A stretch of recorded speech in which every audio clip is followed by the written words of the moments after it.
불교에서는 윤회한다고 그럽니다. 윤회가 뭡니까? 바퀴처럼 계속 돈다는 거예요. 그래서 못된 짓 하는 사람은 뭐 소로 태어난다든지 뭘로 태어나고, 또 착한 일 한 사람은 더 좋게, 이렇게 얘기를 해요.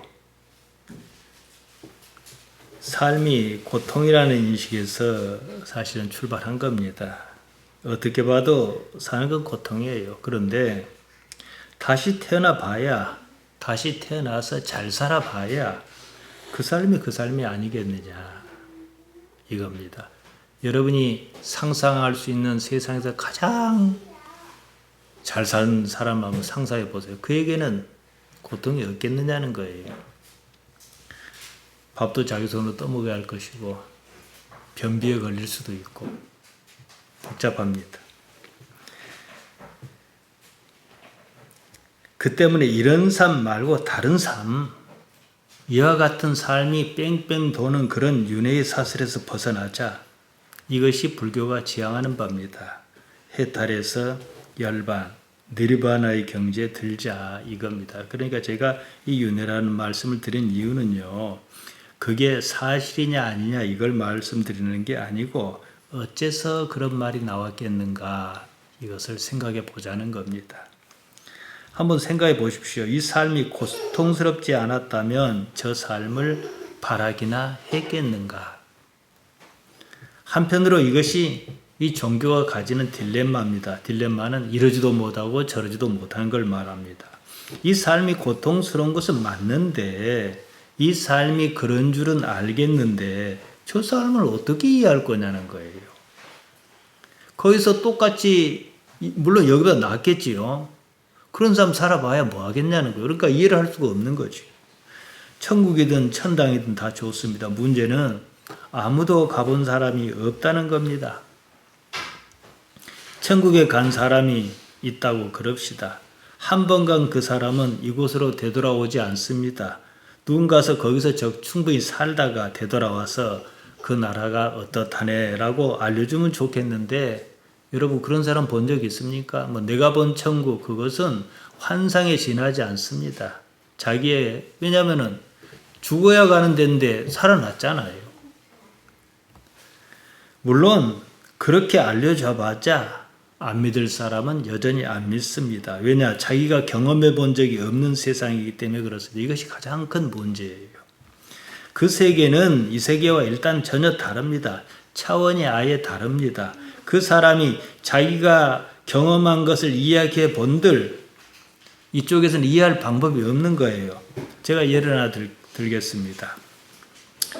제가 사탕을 입에 넣고 사탕이 달다, 그럼 여러분 이해합니다.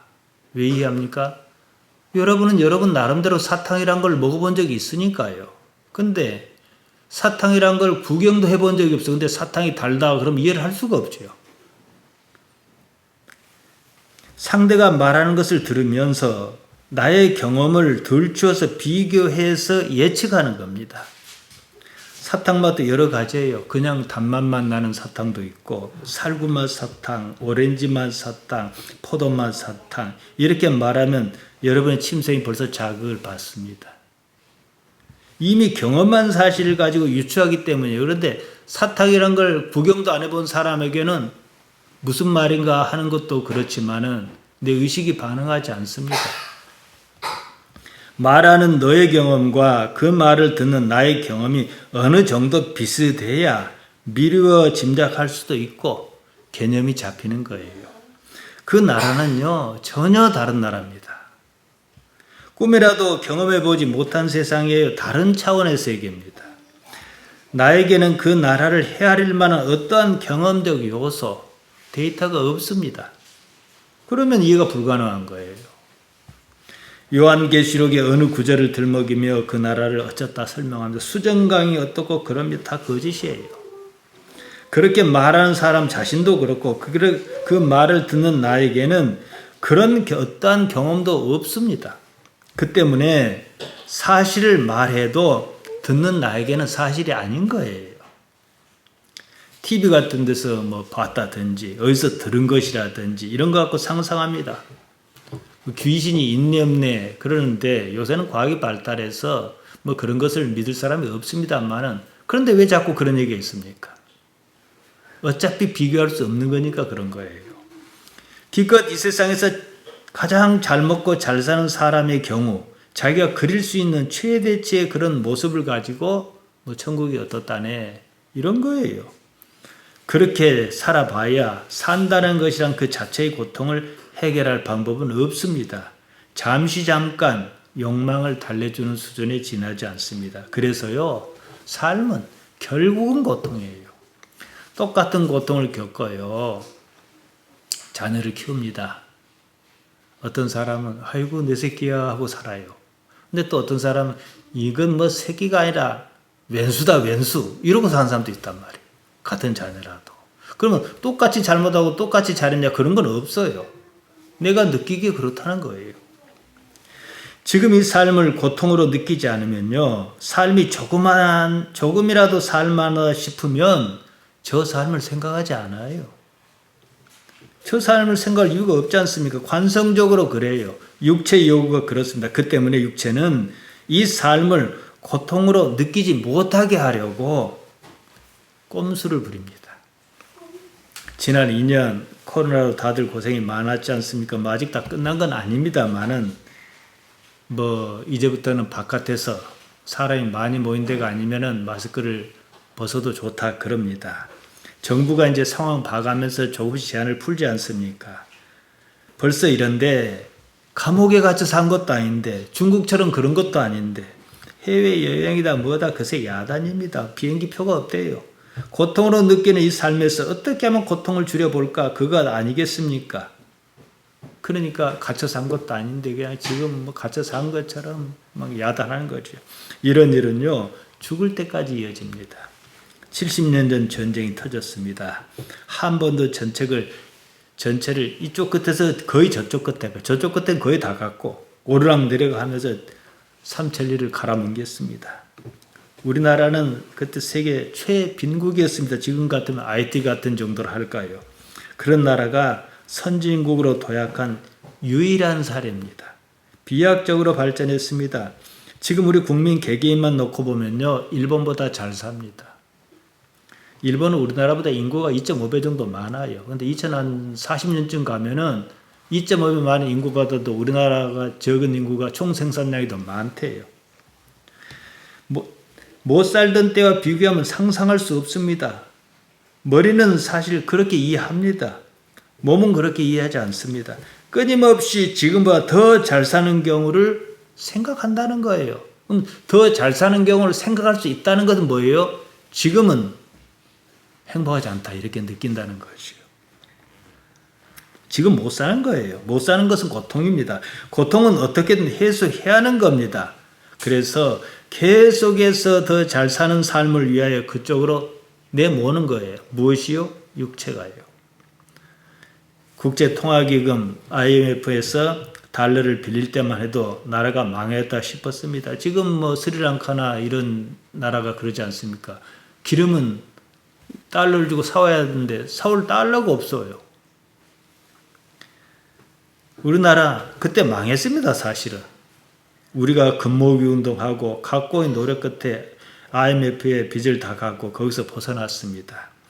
지금은 어디 그때에 비교하겠습니까? 그만큼 잘 살아도 지금쯤에 또 잘 살다 느끼지 않아요. 육체가 그럽니다. 잘 사는 것이 행복이다. 그렇게 하지 않습니까? 그 행복의 끝은요. 이 세상에는 없습니다. 언제나 저만 짓습니다. 결국은 아무리 잘 살아도 행복하지 않다 이 말입니다. 하다 못하니까 어떻게 합니까? 어른들이 아이가 뭐 사는 것이 뭐 이러냐 우리 집은 왜 이렇게 사냐고 뭐예요? 야 아무개 집 봐라 아무개 나라 봐라 우리보다 못한 사람 보고 살아야지 이렇게 해요. 이해는 해요. 그러나 현실적으로 그렇게 느껴지지 않습니다. 삶은 그냥 고통 받습니다. 그때그때 할 수 있는 고통을 없이 하자. 그래서 뭐 해외여행이다 뭐다 새로운 걸 막 추구하는 거예요. 결론적으로 말씀드리면 행복만 갖고 말씀드리면 자기가 있는 그 자리에서 행복이 없으면 행복은 없는 거예요. 아무리 이 삶이 좋아도 좋은 것이 아닙니다. 육체가 행복하여 만족하라고 가만두질 않아요. 잠깐 행복을 느끼게는 해줍니다. 육체가 잘하였다며 잠깐 허용한 겁니다. 이것이 마약과 같아요. 육체가 그런 식으로 요구하며 어떻게든 이 삶을 살도록 끌고 가는 거죠.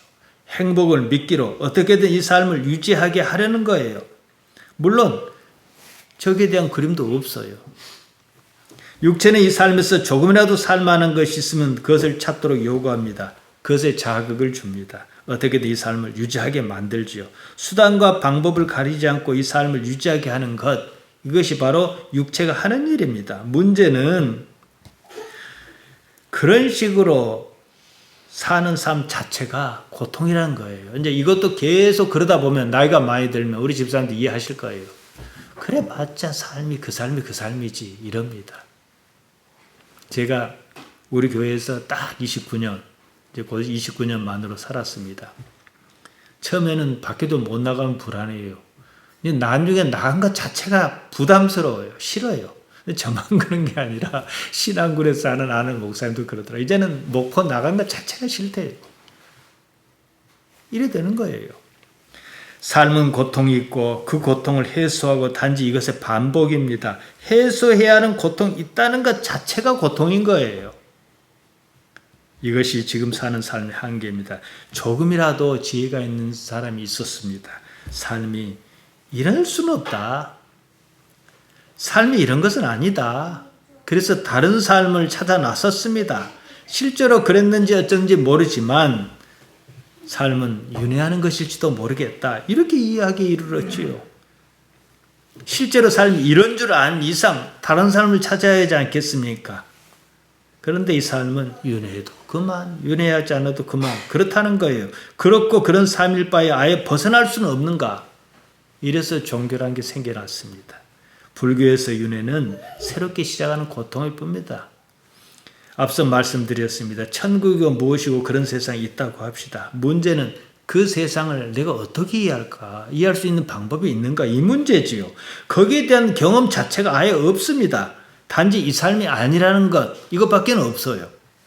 그럼에도 어떻게든 이 삶에서 그 삶을 이해하는 수밖에 없어요. 안 гов은 그것을 어떻게 이해하면서 이 삶을 살 것인가? 이 문제지요. 방법은 없습니다. 누가 그걸 바라겠습니까? 이 삶이요, 징그럽게 고통스럽다는 사실을 인식하는 것밖에 없습니다. 이 삶이 싫어져야 저 삶을 생각해요. 우리 현실은 그래요. 이 삶에 대해서 아무런 미련이 없고서야 저 삶을 받아들일 준비를 하는 겁니다. 결국 삶은 고통이어야 해요. 삶은 살아야 하는 것이지만 한편으로 싫은 것이어야 해요. 이 삶에 실망하지 않으면 저 삶은 생각하지도 않습니다. 믿음이 있어서 그런 거 아니에요. 그건 이따 제가 말씀드리겠지만요. 제가 언젠가 일본의 작가 엔도 슈사쿠가 쓴 침묵이라는 것을 인용해서 두어 차례 말씀드린 적이 있습니다. 로마 가톨릭 교회에 있는 그 예수교라고 하는 그 단체가 있어요. 목숨을 걸고 선교하기로 아주 유명합니다. 예수회에서 일본의 소속 신부를 파송했습니다. 당시 일본 민족의 삶은 참으로 어려웠습니다. 봉건 시대 농노의 삶이었습니다. 죽지 못해 살았습니다. 다른 방법이 없어서 산 거예요. 그런 삶에 이제 어쨌든 나가사키를 통해서 복음이 들어가는 거예요. 나름대로 새로운 희망이 보였습니다. 이것도 오래가지 못했습니다. 나가사키 부교 이노이라는 사람이 민중에게 배교할 것을 요구했습니다. 교회가 자꾸 세력화하는 것을 우려한 거지요. 그래서 배교를 유도하기 위해서 각종 잔인한 방법을 다 동원합니다. 입에 담을 수 없는 별별 짓을 다 해요. 파도가 심한 바닷가 위에다 십자가를 딱 세워놓고 거기다가 가족 중 한 사람을 달아놓고 죽을 때까지 그 매달아도 파도가 때리는 거예요. 기절했다가 깨어났다가 기절했다가 깨어났다 그런 거예요. 그렇게 셋짠 파도에 맞아 죽는 모습을 가족이 지켜보게 했어요. 막다른 길에 이르렀습니다. 그제 와서 생각해 보면 가만 생각해 보면 배교하고 예전 삶으로 갈 수도 없는 거예요. 그 삶이 그 삶이잖아요. 희망이 없었습니다. 그 중에 선택을 해야 해요. 한 사람이 선교사에게 묻습니다. 천당에 가면 지금보다 잘 살 수 있지요. 선교사가 대답합니다. 그렇다. 뭐 아니라 하겠어요. 그렇다. 그러자 그거 말하는 거예요. 그러면 나는 죽어서 배교 안 하고 죽어서 천당 가겠다. 그러니까 천당이 있다는 걸 믿어서 그런 게 아니라는 거예요. 이 삶이 워낙 그런 삶이니까 있다고 하니까 있을 수도 있잖아요. 달리 방법도 없었어요.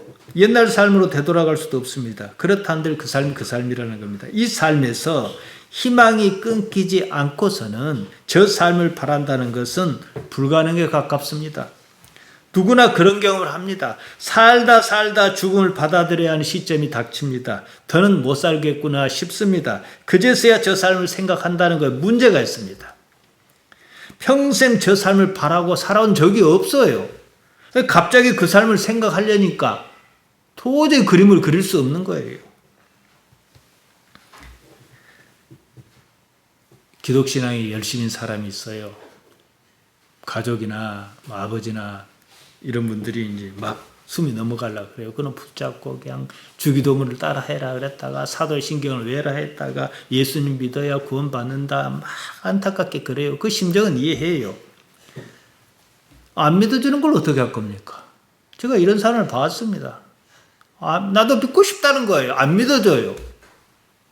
평생 그렇게 안 살았으니까요. 우리 집사님들이 이걸 이해하실 거예요. 왜 우리가 평생 이렇게 사는가? 평생 살면서 저 세상을 믿을 만한 근거를 전혀 이 안에 챙기지 못했습니다. 그런데 어느 날 갑자기 믿는다고요? 몸이 말 안 듣습니다. 조금이라도 일찍 이 삶에 실망해야 합니다. 그래야 저 삶을 생각할 여지가 생깁니다. 더구나 우리에게는요, 예수님의 복음이 있어요. 우리가 예수님의 복음, 예수님께서 말씀하셨다는 그걸 보고 이것이 참인가 아닌가 생각해 봐야죠. 아무리 생각해도 참은 아니에요. 그럼 버려야죠. 그런데 이게 참 이상하다. 캐면 캘수록 참이라는 뭐가 나오는 거예요. 사실 이런 뭐가 없으면 제가 어떻게 설교하겠습니까? 조금이라도 일찍 이 삶에 실망해야 합니다. 그래야 저 삶을 생각할 일단 여지를 확보하고 그 다음 보는 거예요. 더구나 우리에겐 예수님 복음이 있지 않습니까? 이 삶에 절망해야 해요. 십자가가 그겁니다. 그래야 다른 삶을 생각할 여지가 생긴다는 겁니다. 이게 훨씬 쉽습니다. 더 현실적입니다.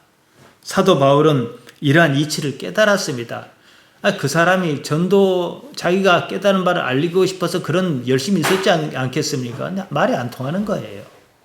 그러니까 이렇게 말해버립니다. 고린도전서 2장 2절입니다. 내가 너희 중에서 예수 그리스도와 그의 십자가에 못 박히신 것 외에는 아무것도 알지 아니하기로 작정하였습니다. 작정하다 크리노입니다. 판단하다, 판결하다, 심판하다, 결정하다 이런 뜻으로 쓰입니다. 그러니까 사도 바울이 한 말이 뭡니까? 마지막 선택은 십자가다. 이해하든지 못하든지 나는 그것밖에 말 안 하겠다. 이거예요. 그렇게 해서 고린도전서가 시작하지 않습니까? 저 삶을 생각할 수 있어야 합니다. 조금이라도 이 삶에 대해서는 기대한 것이 남아있는 한 저 삶을 바라지 않아요. 지금 우리 눈앞에 놓인 현실이 그렇습니다. 그러니까 큰 교회 큰 목사라고 그 신앙생활을 그렇게 한 사람들이 왜 그렇게 살까? 저 삶에 대한 그림이 없어서 그런 거예요. 구원이 없는 거예요. 목사라는 직분을 유지는 하긴 했지만 땅만 봤어요. 육체가 이 삶에서 희망을 찾으라고 그럽니다. 여기서 속지 말아야 합니다. 살기는 해야겠지만 살아봐야 그게 그거예요. 그래서 예수님께서 하신 말씀이 있습니다. 요한복음 6장 63절입니다. 살리는 것은 영이니 육체는 무익하니라. 내가 너희에게 이른 말이 영이요 생명이니라. 예수님께서 복음 사역의 목적을 말씀하셨는데 이 말씀이 마음에 현실적으로 와닿지 않으면 세상 헛산 겁니다. 정말 그렇구나 라고 이게 뭐가 생겨야 해요. 예수님의 복음은 육체 사르커스가 아니다. 우리 푸뉴마 영이 살아나게 하려는 것이다. 이 말씀이거든요. 하나님께서 영이신 것처럼 결국에는 우리도 그래야 한다는 거예요. 비록 지금 이 삶의 자리가 육체의 세계에 있더라도 영의 세계로 올라서려 하느냐 이거지요. 육체에서 시작한 삶이 영의 위치로 올라서게 하려는 것이 예수님의 목적입니다. 여기에 대해서는 제가 지난 시간에 충분히 말씀드렸습니다. 대부분의 사람은 하나님의 자리에 오르고 싶어 하지 않습니다. 그러면 고통 가운데 살다가 그냥 죽는 것밖에 답이 없습니다. 우리의 의식은요, 1차적으로 육체가 지배합니다. 육체의 목적은 단순합니다. 그저 살아남는 것, 생존입니다. 그 때문에 무슨 일을 만나면 반사적으로 보는 게 이게 이익인가 아닌가 이거 먼저 생각해요. 무의식적으로 그럽니다. 육체의 그러한 판단을 의식이 그대로 받아들이면서 그게 나의 판단이라고 착각합니다. 그렇게라도 영원히 산다면 또 모르겠습니다만 그런 건 없습니다. 변화가 없는 삶은 아무리 좋아도 지치게 마련입니다. 그래서 변화를 기대하지만 그것도 자꾸 그러다 보면 둔감해집니다. 거기서 거기입니다. 아무리 좋은 삶을 살아도 때가 차면 죽음이 닥칩니다. 삶이 이렇다는 사실을 알고 이 삶에 잔뜩 지치고 나면 이 삶에는 더 이상 희망이 없다 싶으면 그제서야 저 삶을 생각한다는 거죠. 죽음이 막 닥쳐서 그 사실을 깨달으면 참 복이 없는 겁니다. 죽음을 많이 남겨두고 이 사실을 깨달으면 복이에요.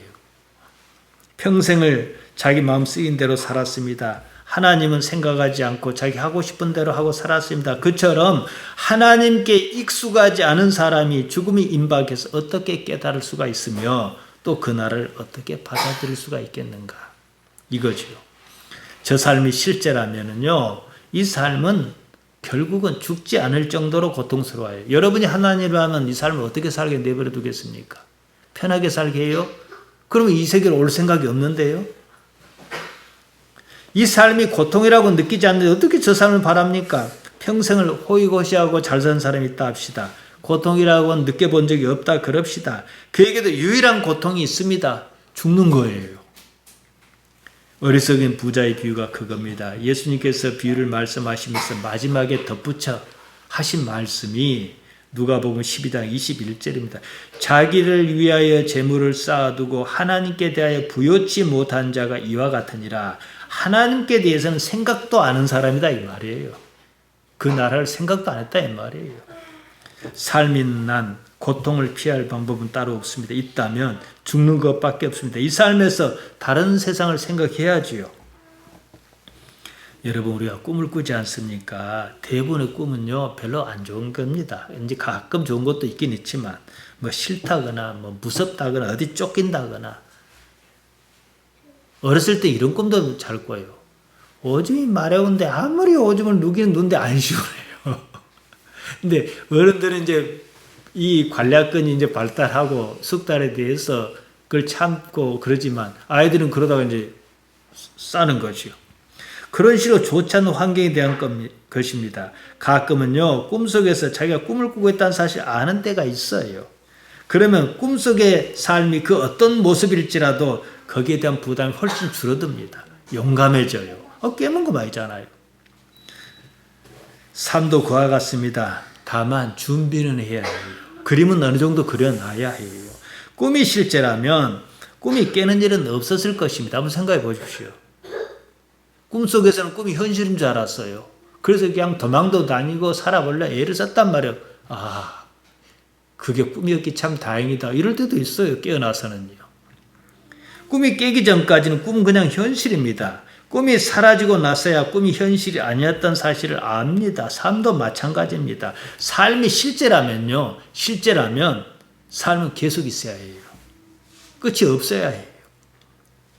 죽는 일이 없어야 합니다. 죽음은 단지 삶을 없이 하는 차원이 아니에요. 삶을 깨는 일입니다. 꿈처럼 말이지요. 죽음이 있는 한 이 삶은 실제가 아닙니다. 그냥 한바탕 꿈이에요. 꿈속에서도 꿈을 꾼다는 사실입니다. 그러면 지금 내가 꾸는 이 꿈이 그냥 꿈속의 꿈인지 꿈속의 꿈인지 어찌 알겠냐는 거예요. 그래도 우리가 그 꿈속에 있는 한 우리는 꿈속의 세계를 실제 세계로 인식을 합니다. 한편 꿈을 아무리 실제 세계라고 인식한다 한들 그 꿈은 깨게 마련 실제가 아닙니다. 깨어난 그 세계가 실제입니다. 죽음이 있는 한 이 세계는 실제 세계일 수가 없는 거예요. 꿈이 실제 세계라면 꿈은 깨지 말아야 합니다. 꿈은 깨지 않는 한 실제 세계나 다를 것이 없거든요. 마찬가지로 내가 살고 있는 세계가 실제 세계라면 죽음은 없어야 합니다. 근데 신기하게도요. 죽는다는 사실을 다 압니다. 나도 언제쯤 죽을 것이다 알아요. 근데 이제 다 나야 하는 시점, 내가 오늘 저녁을 넘기기 어렵겠다 하기 전까지는 육체가 죽음을 부정합니다. 참 신기해요, 이게. 왜냐, 그렇게 익숙해졌거든요. 우리는 한 번도 죽어보지 않았습니다. 그럼에도 죽음이 있다는 사실을 압니다. 타인의 육체가 숨을 쉬지 않는 것을 두고 죽었다 그럽니다. 편의상 하는 말입니다. 그가 죽었는지 어쨌는지 너도 모르고 나도 모릅니다. 육체가 숨을 쉬지 않는 거, 육체가 겁니까? 죽는 것은 그의 육체입니다. 그는 육체가 아닙니다. 지금 그의 육체가 숨을 쉬지 않습니다. 나 역시 이것은 나의 육체지 나는 아니에요. 이것은 나의 육체지요. 육체가 숨을 쉬지 않는다면 육체가 죽은 것입니다. 내가 죽었다고 말할 수 없습니다. 나는 육체가 아니기 때문입니다. 이런 식의 이해가 가능하다면 죽음은 단지 꿈을 깨는 것에 불과하다는 사실입니다. 다만 그 세계를 알지 못해서 지금 우리가 혼선을 겪고 있을 뿐이에요. 우리에게는 산날 동안에 그 세계를 궁구해야 할 책임이 있습니다. 앞서도 말씀드렸습니다. 그 세계가 실제한다고 해서 믿을 수 있는 여건은 아닙니다. 왜냐? 한 번도 경험해 본 적이 없기 때문입니다. 우리 의식 속에는 그 세계와 동기화할 만한 어떠한 데이터도 없습니다. 그 세계는 지금 이 세계의 경험으로 이해할 수 있는 그런 세계가 아니에요. 전혀 차원이 다릅니다. 예수님께서 부활하셨을 때 다른 모양으로 나타나셨다 그럽니다. 아마 야고보와 요한, 베드로를 데리고 변화산, 우리가 변화산이라 하지 않습니까? 그래서 변형한 모습을 보여주신 것도 아마 그 때문이지 않겠나 싶습니다. 모양이라고 번역한 말 모르페입니다. 본체, 형체로 번역하기도 합니다. 그래서 마가복음 16장 12절에 보게 되면은 예수님께서 부활하셨을 때 형체가 변했다. 존재 방식이 헤테로스, 달랐다. 이렇게 표현합니다. 이 때문에 예수님의 부활 사건은 매우 중요합니다. 이 점이 불교에서처럼 타종교와 기독교를 확연히 구분짓는 부분입니다. 둥그런 자는 세계가 아니라 차원이 다른 세계가 우리가 있는 이 공간에 실제로 존재한다는 거예요. 그래서 제가 여분의 차원이니 뭐니 이런 말씀 드렸던 것입니다. 이제 내일 모레면은 부처님 태어났다 해서 4월 초파일 아닙니까? 사실 예수님의 태어난 날은 불명확합니다. 그런데 우리는 특이하게도 부활절이라는 게 있어요. 왜 부활이겠냐는 거예요. 사도 요한은 요한복음에서 예수님의 탄생을 기록하지 않았습니다. 이 일은 하나님께서 태초부터 계획하신 일이기 때문에 탄생 자체가 의미가 없다는 거예요. 마가도 예수님의 탄생을 기록하지 않았습니다. 그러면서 죽음과 부활에 대한 기록은 마태, 마가, 누가, 요한이 다 같이 똑같이 기록하고 있다는 거예요. 이 세계가 실제 세계라면 우리는 우리가 사는 이 삶의 고통이 없어야 합니다. 고통은요, 불합리한 거예요. 고통이 있다는 사실은 이 세계가 실제가 아니라는 증거입니다. 다른 세상이어야 합니다. 창세기에 보면은 최초의 인류 아담이 있고 하와가 있습니다. 그러고 나서 이제 아담과 하와가 가인을 낳고 아벨을 낳고 이렇게 해서 인류가 시작하지 않습니까? 거기 기막힌 일이 하나 있습니다. 창세기 4장 8절에 보면 가인이 그하고 아벨을 쳐 죽였대요. 아담과 하와 최초 인류가 가인을 낳고 아벨을 낳았는데 가인이 동생을 쳐 죽여버렸어요. 성경은 히브리서 11장 4절을 보면은 의로운 자다 그럽니다.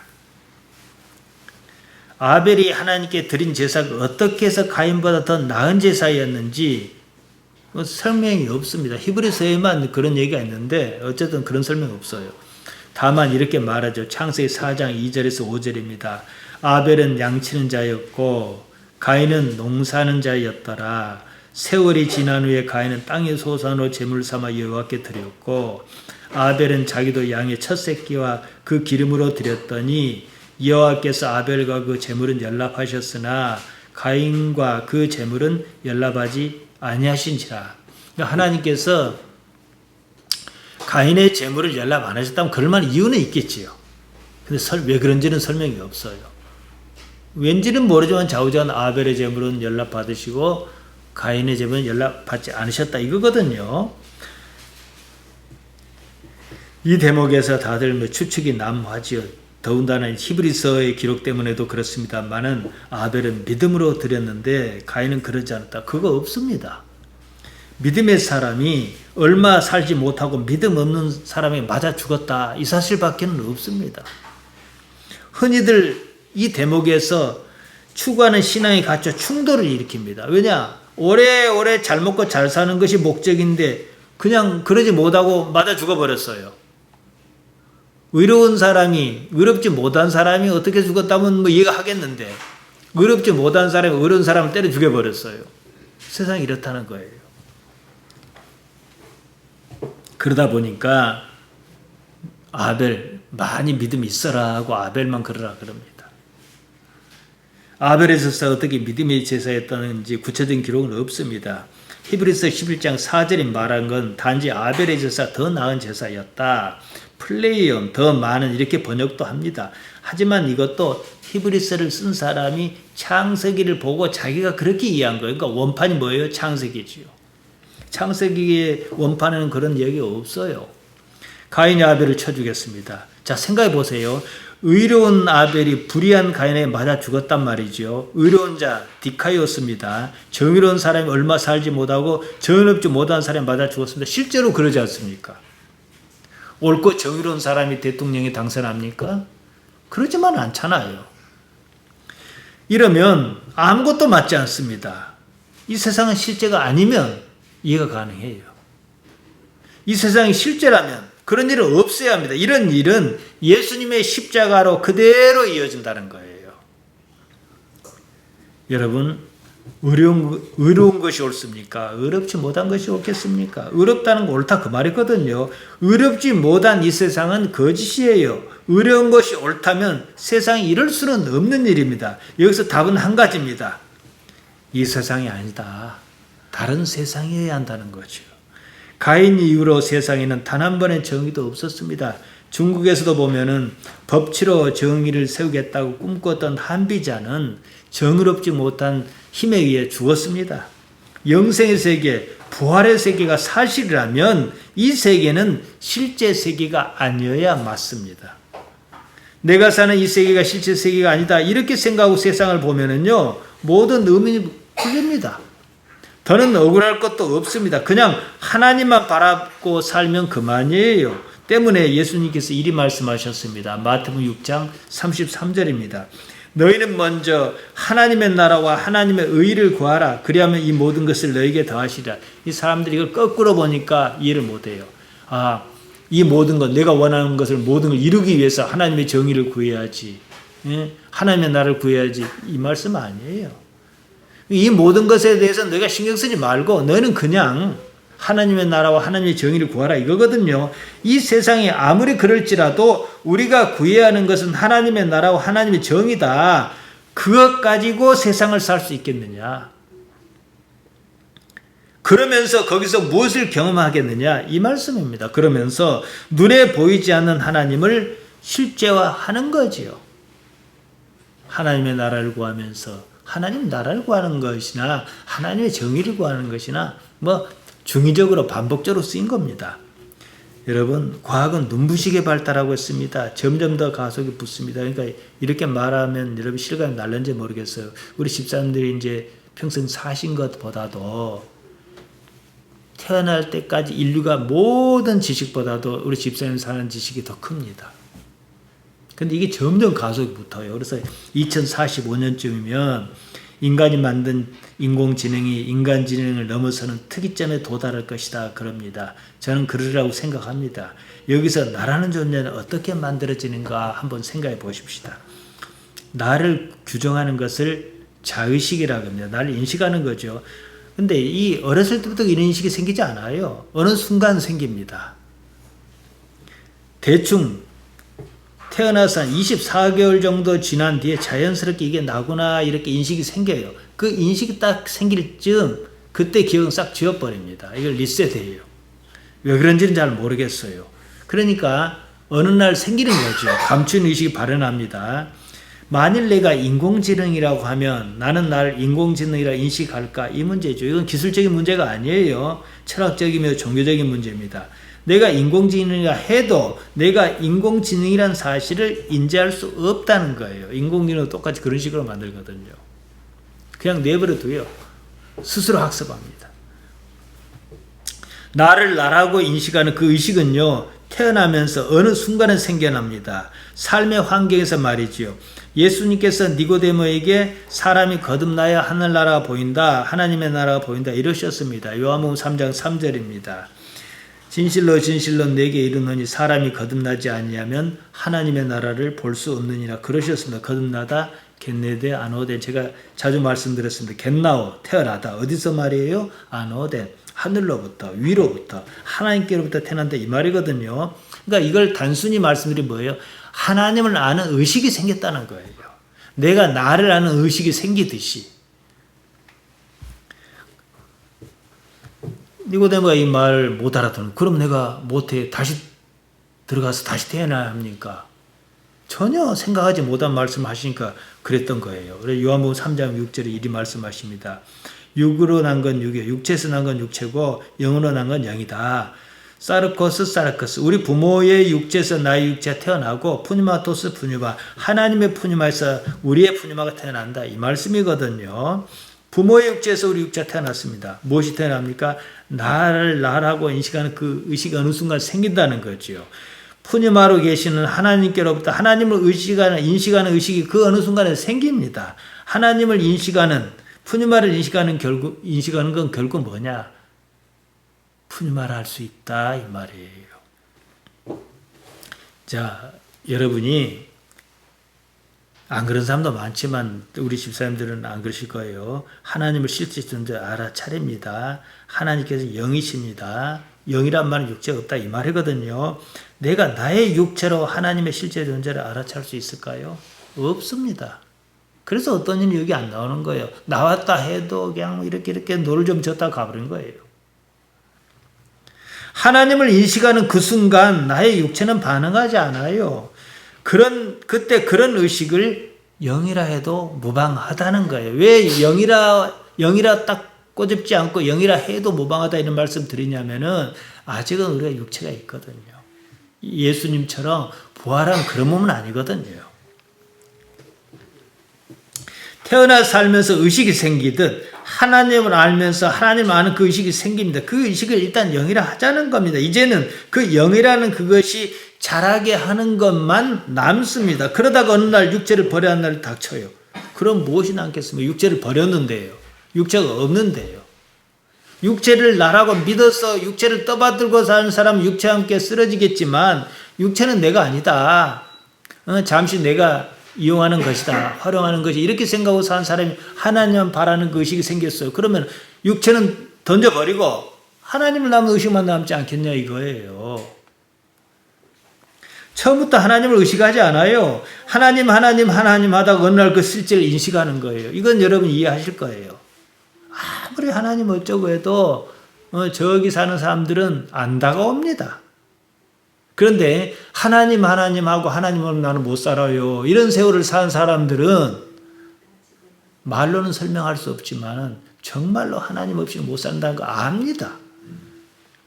이걸 거듭났다고 한다 이 말이죠. 나도 모르게 내가 나를 인식하듯이 나도 모르게 내가 하나님을 인식한다는 거예요. 감추인 의식, 나의 발현, 하나님의 발현 이렇습니다. 히브리서 11장은 실제 세계를 말합니다. 히브리서 11장 1절 2절입니다. 믿음은 바라는 것의 실상이요 보지 못하는 것의 증거니 선진들이 이로써 증거를 얻었느니라. 자, 이 말 오해하면 곤란합니다. 믿음은 내가 바라면 그거 이루어진다 이 말이 아니에요. 실상 히포스타시스 실체 본래 있던 것입니다. 엘피조 바란다 기대한다 추측한다 생각한다 이 말인데요. 이 엘피조가 이 본문에서는 수동 속격 엘피조 매넌 이렇게 쓰였습니다. 무슨 말이냐면 믿음은 내가 바라는 것이 아니다. 믿음은 어떻게 해서 바라지는 그것의 본질이라는 거예요.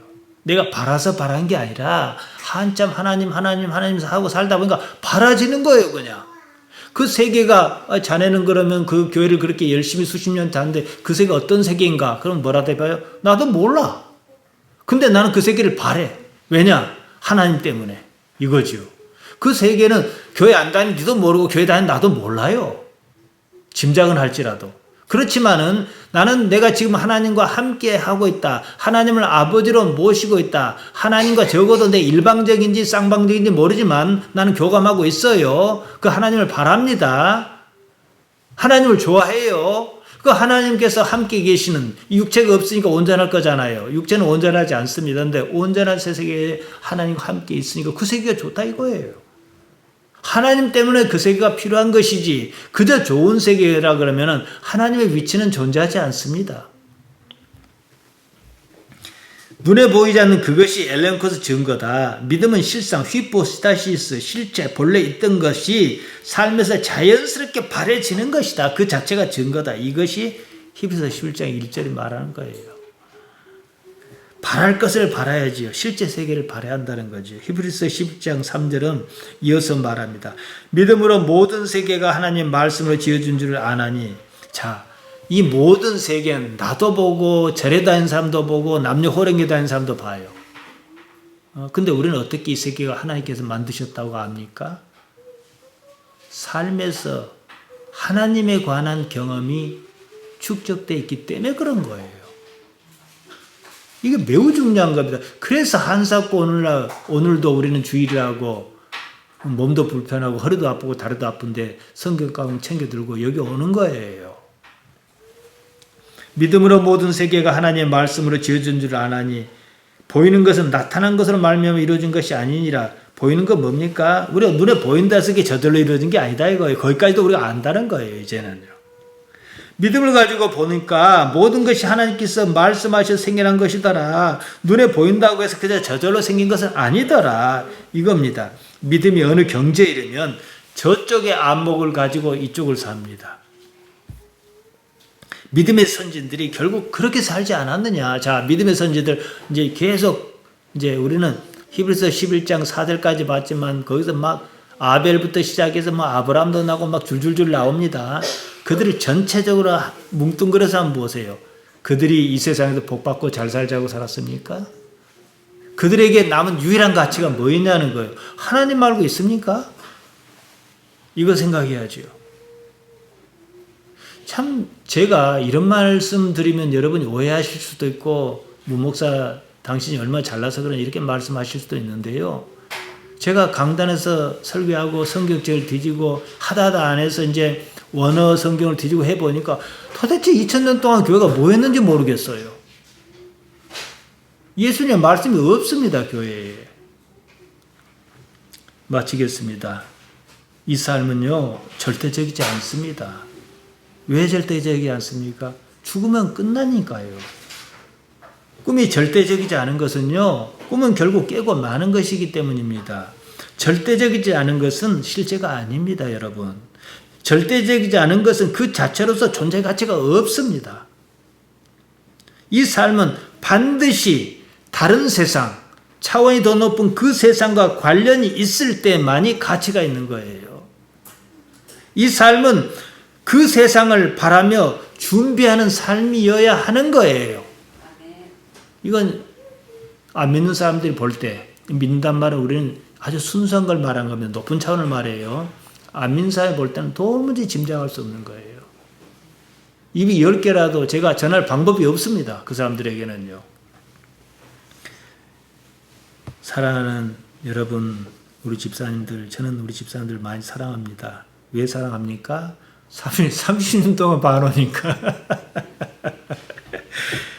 마찬가지예요. 평생 하나님 아버지 하면서 깊이 관계를 맺는데 뭐가 남겠어요? 아버지 말고 뭐가 필요해요? 하나님 아버지와 깊이 관계 맺으면서 사시기를 바랍니다. 하나님 우리 아버지 모자라고 또 모자란 우리들을 자녀 삼아 부르셨습니다. 하나님을 알게 하여 주시옵소서. 저 너머의 세상이 어떻게 이루어져 있는지 우리는 짐작하기 어렵습니다. 그럴지라도 하나님께서 계시는 곳이면 우리도 그곳으로 가겠습니다. 이런 능력으로 이 세상 살도록 도와주옵소서. 예수님 이름으로 기도하옵나이다. 아멘.